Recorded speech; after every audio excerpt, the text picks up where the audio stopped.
The removal of fuel subsidies by President Bola Tinubu has continued to generate reactions across the land, especially with the latest hike in the pump price of premium motor spirit, popularly known as petrol. While some Nigerians believe that it is necessary to remove the subsidy in order to reduce government spending and to improve the economy, others believe that the removal of the subsidy will have a negative impact on the poor and vulnerable.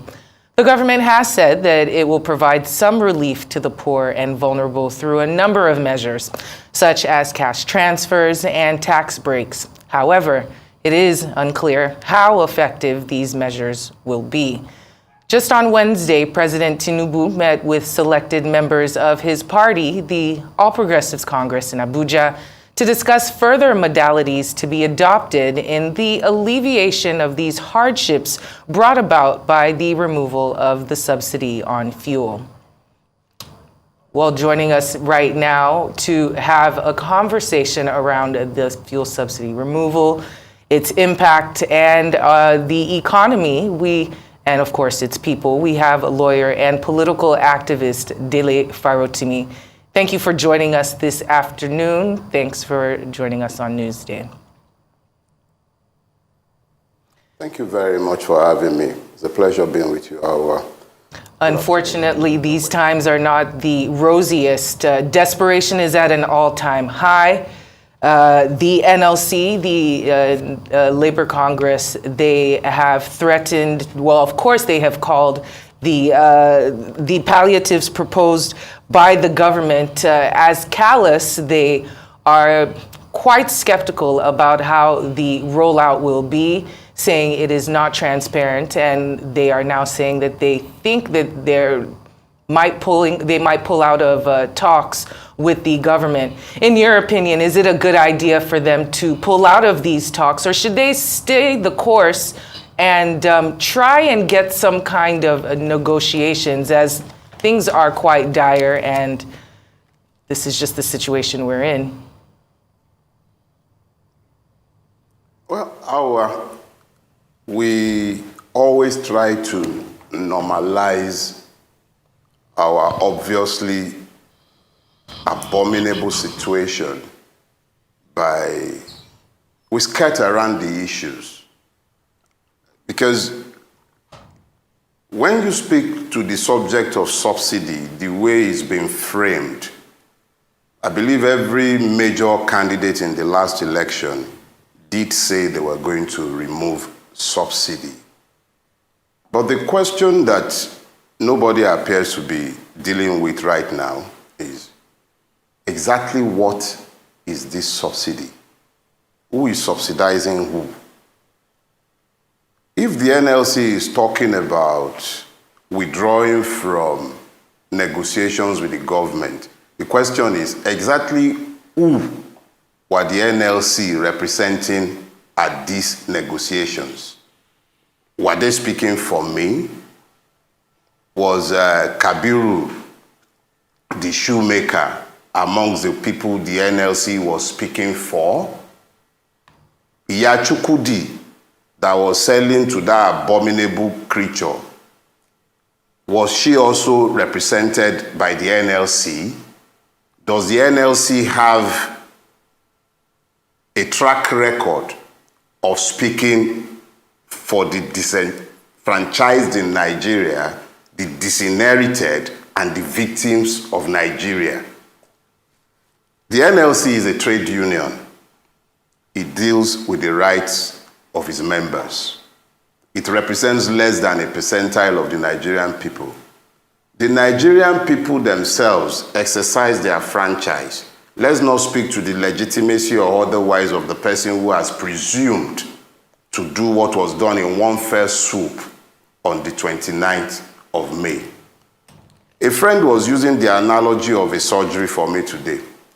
And he said, oh, it could be likened to a situation where the surgeon ignored to administer anesthesia before commencing the surgery. And I said, no, this is worse.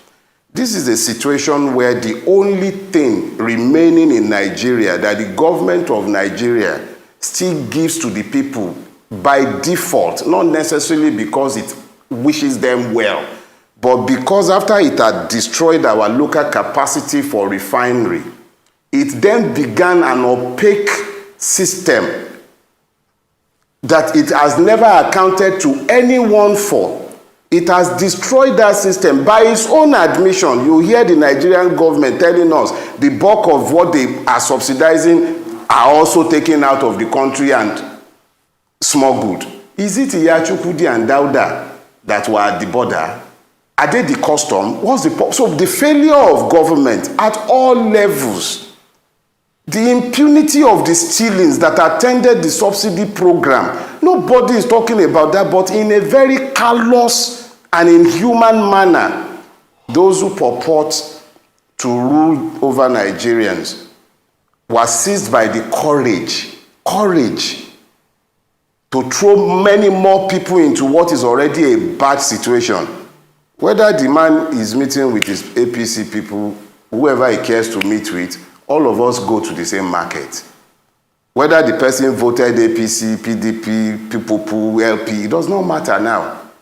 All of us are in this boat together. But I'm sorry I've taken so long, but there is a lot to unpack because there are presumptions there. The NLC, as far as I'm concerned, is not in a position to speak for us. It might speak for its workers. And it is fine that the workers should be spoken for. But the average Nigerian has had his voice silenced here. And there is no track record of this government or the one before it having the interest of the people at heart. Palliatives for COVID became party items. That is before you even begin to deal with the mindset that would think it was okay to allocate 70 billion to less than 500 human beings. And then you allocate 48,000 naira over 6 months at 80,000 naira monthly to 12 million household, not persons, household, using a system that is completely opaque, not even open to any scrutiny of any sort, the same way they were feeding children at home during COVID. This is the same system that they are now saying they want to use to share the pittance. So please, there is more to this. I'm not going to have a conversation that talks about palliatives because in reality, they've shared that money already. That's why they can easily seg into, okay, we'll turn it into fertilizer and hose. It's no longer about 8,000 now, it's about fertilizer. Because they've spent the money already. So this is not a conversation about NLC representing us. No. It's about, are we even human? Are they even treating us as human beings? How are people supposed to survive this?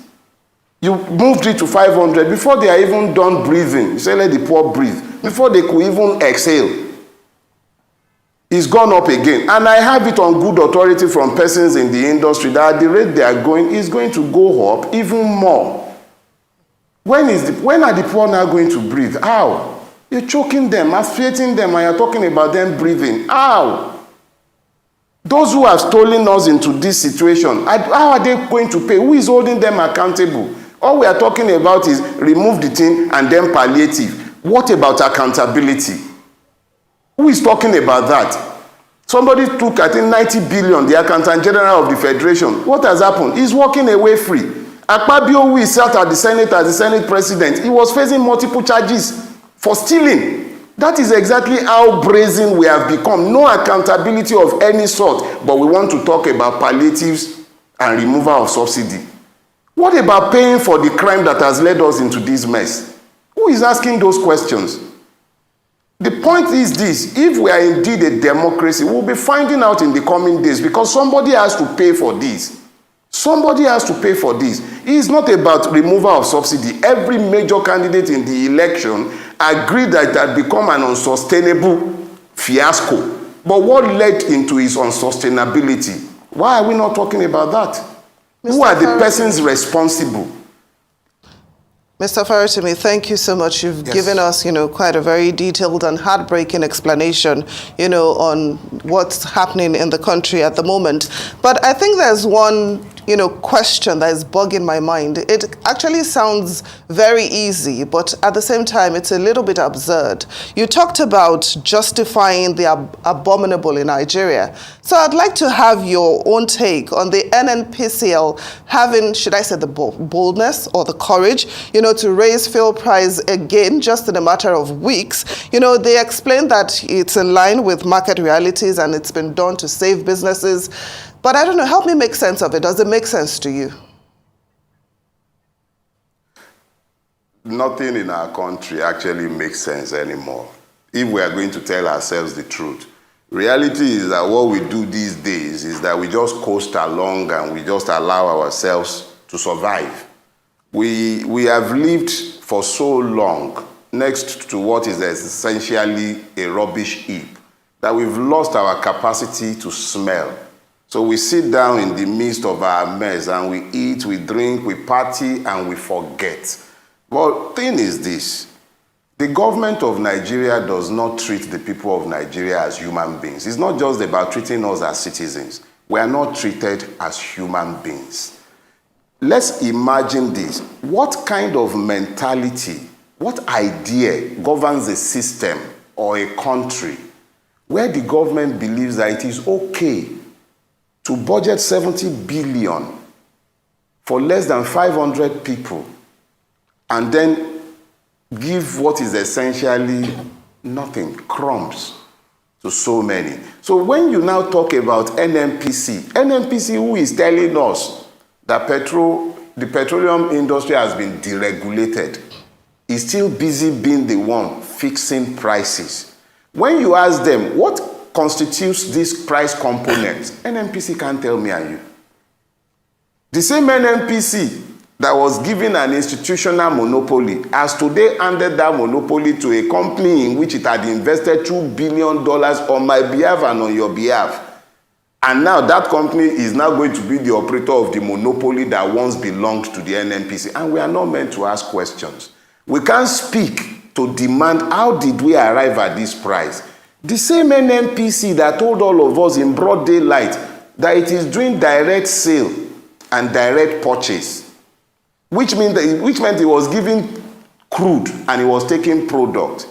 Up till today, we don't know exactly where and how the subsidy has arisen. Who was being paid? Nobody is telling who.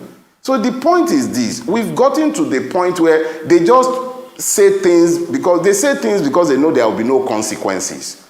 If people believe that there will be consequences for their actions, if they believe they will be held to account and they will be asked to answer questions in relation to the things that issue forth from their mouths, I am certain that you will have less of this abomination strolling around in broad daylight in our country. We were buying toxic fuel in this country, fuel that will not be sold in any country or other country in the world. We're buying it in Nigeria. Nobody ever paid for that criminality. Nobody. Till today, nobody paid. They told us you are doing direct sale, direct purchase. Up till today, nobody is asking questions. And yet you are demanding. And don't worry, before the end of this month or next month, they will tell us to pay some more. It's one blow after the other for the Nigerian. We've become like orphans, tossed around and beaten about by everybody in our space. The government has become the enemy of the people. And we, the people, we have to look beyond all these stupid, petty differences and begin to ask questions because these are existential issues. They are legislating us into slavery. And we are all alive and well, and we are sat here and we are busy quibbling over nonsense, ethnicity, religion, and we are being systematically enslaved. All of us. Questions that we should ask, we are not asking. The one that should not concern us is what excites us. It's unfortunate, and these issues that we're currently going through with a nation that already had everything together, like had dotted its I's and crossed its T's, this would bring it to its knees. And seeing as we were already hobbling How do I ask this question? It's a bit of a runaway horse situation that we have now. The APC spokesperson, Bayo Onanuga, he recently came out and has asked the people to be patient. I'm guessing in the most layman of layman's terms, the idea is things are going to get much worse before they get better. So that this period of time is somewhere where we tighten our belts and we gnash our teeth, and then eventually it will get better. At what point in time it will get better is the question. How that is going to happen, seeing as how planning is not our strongest forte within our government. How is it possible to turn things around? I know you're not an economist, but is it even possible to get things to even just an even layer? What would the government need to do? What would the APC need to do? What kind of statements do they need to come out with in order to pacify the Nigerians that are struggling right now? Because honestly, telling everyone to be patient is just going to create more impatience. Your thoughts on that? You see, Mr. Bayo Onanuga is paid to say what he has said. And he can't be expected to say anything different from what he has said. He is paid to tell us what the government believes we should be hearing. But it is incumbent on every human being, every sentient being who has the capacity to think on their own, to examine the foundation from which the person has proceeded. There is nothing about Nigeria that inspires hope. Nothing. Every time we have sought to move beyond where we are, the system has managed to truncate hope. And what you have today is a situation where the idea that governs Nigeria, the idea is about idea. You said the Nigerian government, we are not good with planning. They are actually very, very good with planning. It's just that the plans are necessarily evil and not necessarily exertions in relation or on behalf of the people. When it comes to stealing, they plan well.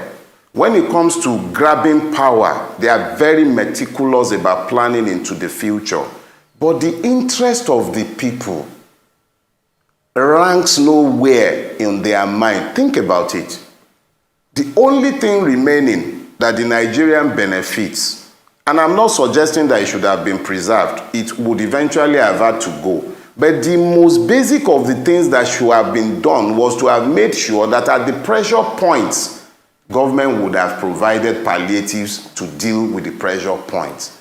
But you are dealing with a situation where the same government that has failed at providing palliatives, at making sure that the subsidy the people themselves are given to government are eliminated by government becoming efficient, plugging his own loopholes, stopping the waste. The thinking that would think it was okay to allocate 70 billion to legislators, 35 billion to judges, that thinking that would also believe that it's okay to now leave the people to the vagaries and then be talking about palliatives after the fact and then proceed to increase the price a second time.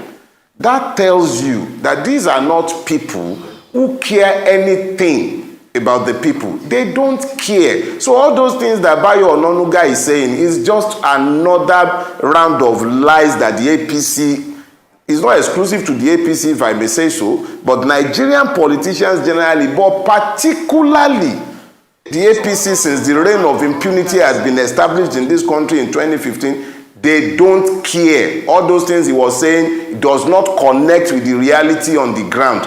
They want us to keep forbearing.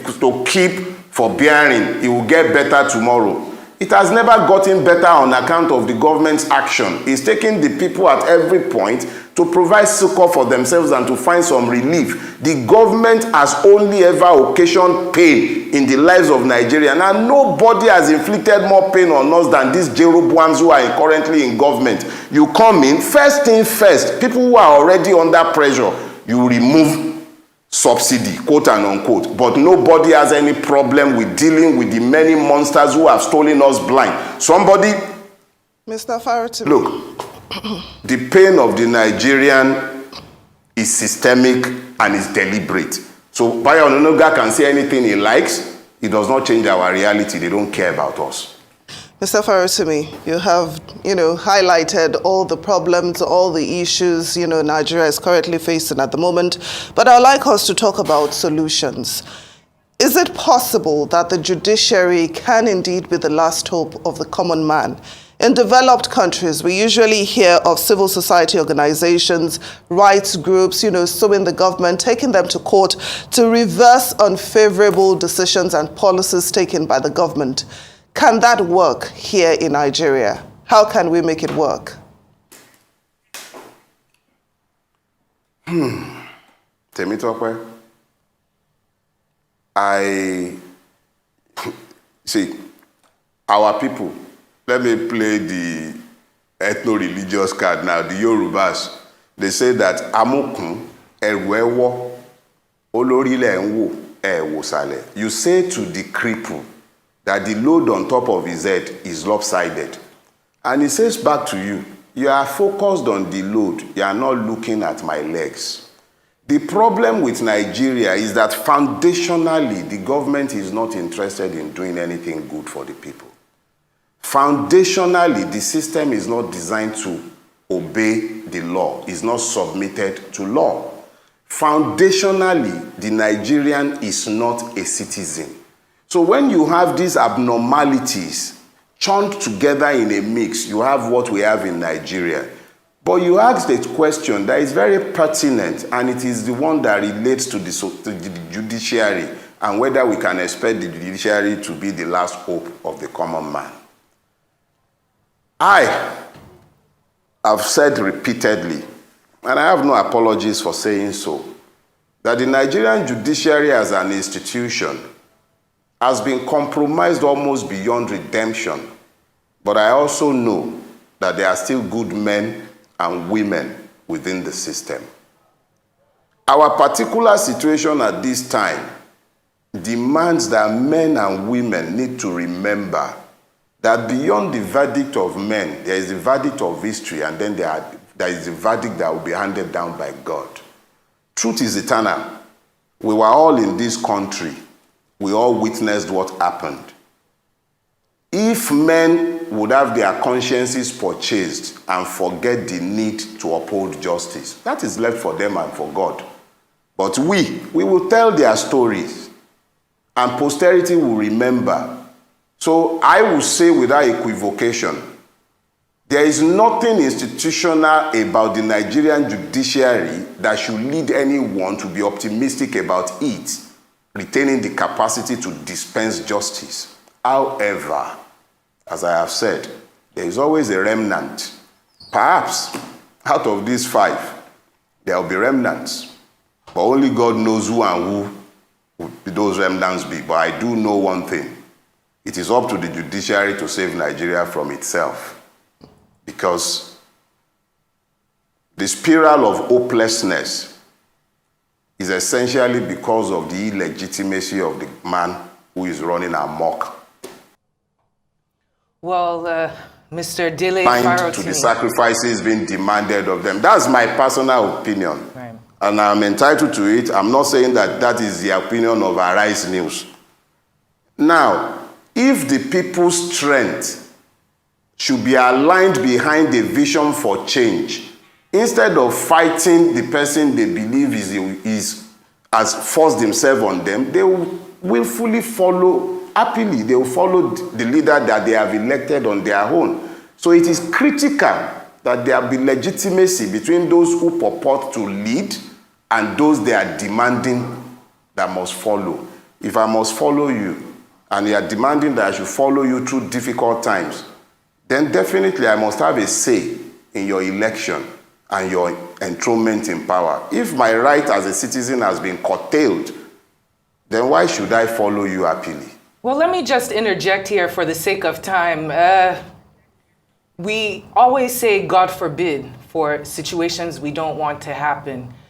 We have seen the cost of living crisis affect our brothers and sisters in other African countries. Just recently, we've seen footage of Kenyans protesting due to their own fuel increases. Also in Angola, many other countries are facing this.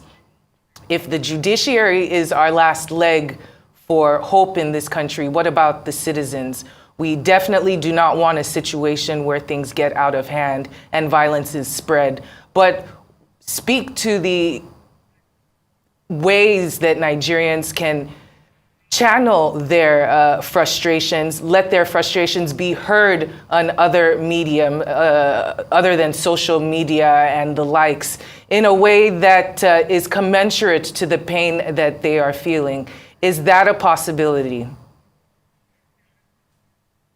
I believe that there is a good side to the storm that we're about to go through or that we are passing through. And the good side to that is the fact that it is going to become increasingly easier to show the people the commonalities of their affliction. I don't use the word citizen in relation to the Nigerian. You cannot have citizenship in a place that is not governed by the rule of law. So we are not citizens. The realization of this fact will be one of the first steps on the path to our liberation. Because if you are unaware of the exact nature of your existence, you are unlikely to fight to change that existence. But the Nigerian is not a citizen. If we didn't know before, even what they are proposing as palliatives in this season should tell us the truth of our existence. We are not citizens.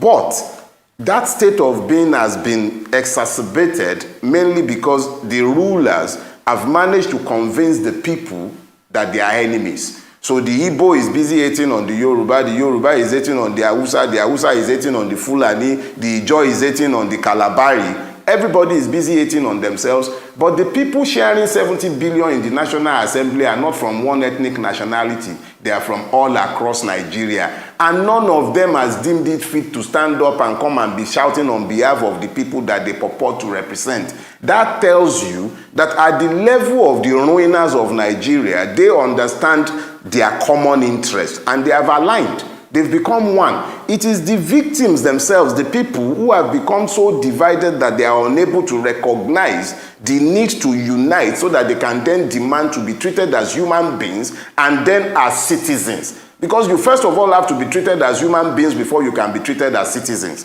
The same people demanding that we tighten our belt every day, they are going around in convoys. We are the ones who maintain them in style. So I am convinced that there will be a good side to all of this.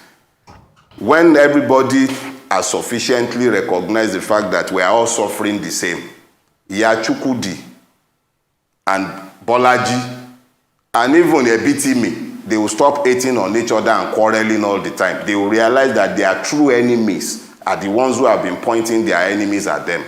So frankly, our situation is bad, but it also provides a path into the future. We, the victims, are the ones who need to unite. This government, this system, it doesn't have anything good for us. The idea of Nigeria, as far as the governing system is concerned, is for the poor to remain poor, subservient, incapable of questioning the rulers, and the rulers to live above the law like royalties.